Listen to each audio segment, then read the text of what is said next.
Welcome, and we are working on a video, in this case for the parts of a circle, and so this is a review for homework number 16. It says, in the diagram circle emblem shown, various points are located on the circle as shown. Okay. List 3 segments that are radii of this circle. Okay, well, we know radii are defined as, in this case, line segments. Well, actually, let's take a look. Radii, a radius is a line segment of a circle whose endpoints are the center of the circle and one point on the circle. And in a circle or congruent circles, all radii are congruent. A circle really is all these points that are equal distance away from a given point, that given point being the center. It's kind of like if you had, your keys hang at the end of a string, and you spun the string around. From your fingertip would be the center of the circle, and all the points where the keys would be in this case the circle, points of the circle. A chord is a line segment of a circle whose endpoints are 2 points of the circle. So it's going to be connecting 2 points on the circle, that line segment. A diameter is a chord that passes through the center of a circle. It's twice the measurement. So its measurement is the longest of any chord in the circle, and it's twice the measure of a radius of a circle. So it's the longest chord of the circle, and it's twice the measure of the radius. All right, so let's go back to the question. So we see in this case that here, 3 segments that are radii of a circle. Well, definitely one of the points has to be from point M. Oops. Sorry about that. Ooh. From point M. Sorry, I should have made that group together. So I was hoping to be able to do this. So point M. And so the radius of a circle would have one of its points. It would be point M. And any point on the circle, which would be, like, for example, point R. So MR is a point of the circle. Let me just rewrite this again so it's a little neater. R is a radius of a circle. And then also M, well, name another point in the circle that's connected to M will be Q. So line segment MQ is a radius of a circle. And line segment MT would be a radius of a circle. Okay, so line segment that's diameter of a circle. A diameter, we said, would be a chord that is passing through the center, which would be this piece here, line segment QT. And list a chord that is not diameter. Well, not diameter, I mean, it's a chord whose endpoints are on the circle, QS. And here, not past the center would be, well, line segment QS. Okay. All right, that's question number 1. Question number 2. In a circle, K, points A, B, and C lie on the circle. Which of the following would not be a chord of the circle? Okay, so we're going to make a circle here. Okay, let's make a circle. Okay. And now we're going to put points here, point A, point B, and point C. In the center, of course, will be point K, because in this case, we name circles by the center. So if it's circle K, the center must be K. And so let's take a look. AC. Well, AC is going to be connecting point A and point C. That's a chord. BC, connecting points of circle, that's a chord. AB, that's a chord. However, KC, that's not a chord. Okay, we're looking for not a chord of a circle. KC is a radius. Okay, let's move on to question number 3. But keep in mind in this case, all right, you might have to draw diagrams. Okay, so remember our definition of a chord and a radius. 3. In circle O, points A and B lie in a circle such that OA is 5x minus 11, and OB is 4 times x minus 1. Okay, so let's draw a circle again. This is a circle O. Here is A, and here is B. And so here's OA, and here's OB. Well, we talked about before that all radii of a circle are going to be congruent, the same measure away from the center. Therefore, we're going to do the measure OA equals the measure OB, which in this case is 5x minus 11 equals 4 times x minus 1. So we have 5x minus 11 equals 4x minus 4. We're going to subtract 4x on both sides. And we're going to add 11 to both sides as well.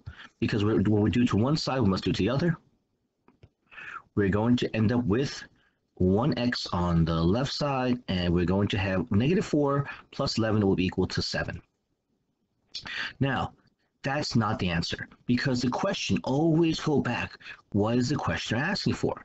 Which of the following represents the length of the circle's diameter? Okay, so we know OA is 5 times x, or 5 times 7 minus 11, which is 35 minus 11, that's 24. But that's only the radius. Diameter goes through, remember, diameter is twice the radius. So 2 times OA is 2 times 24, or 48. So that'd be choice 3. So you guys, I know, again, I think you understand the concept that all the radii are going to be the same measure, but you have to be super careful because, hey, what might happen is that they might be asking a different question you're thinking about. Okay, question number 4.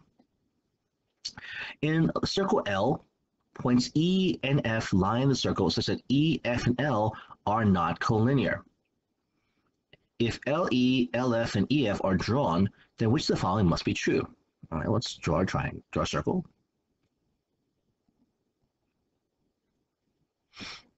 Okay.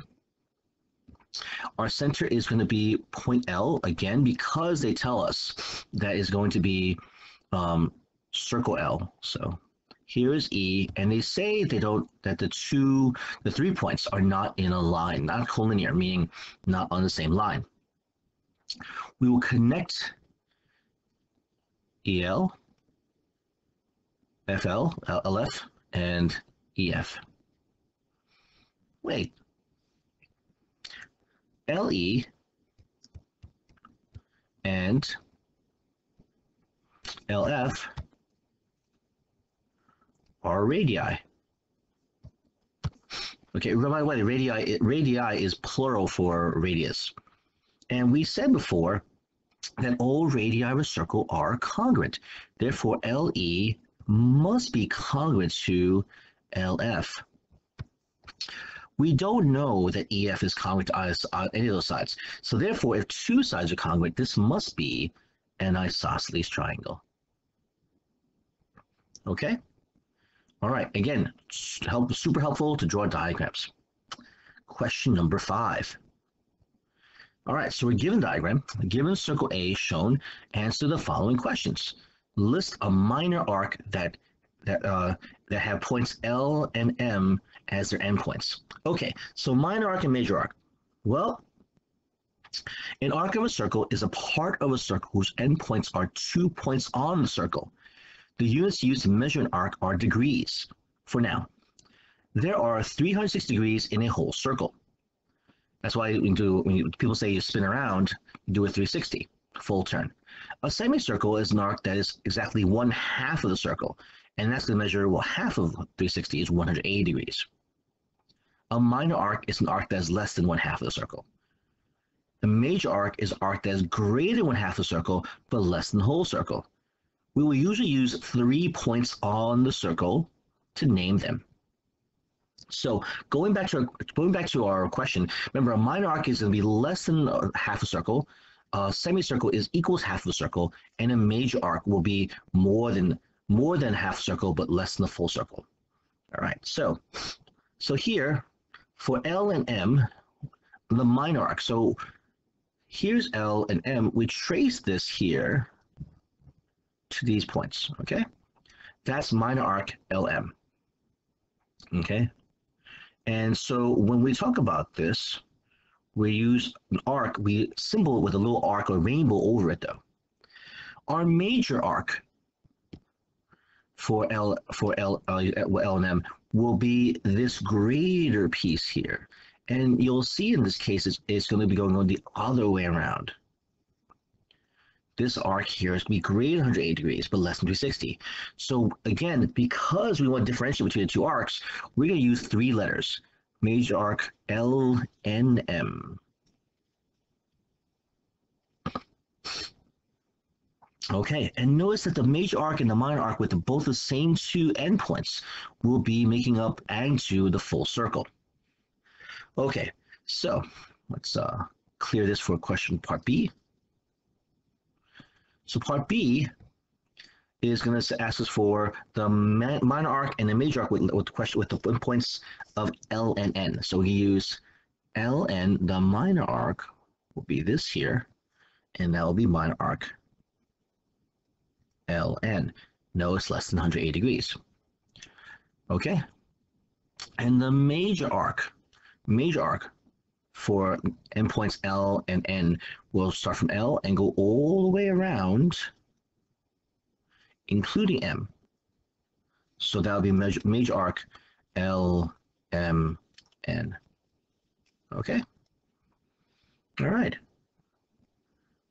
Okay, so in this case, a major arc is going to be an arc of a circle, the part of the circle that's going to be more than 180 degrees, 1/2 circle. The minor arc will be the smaller part. Okay.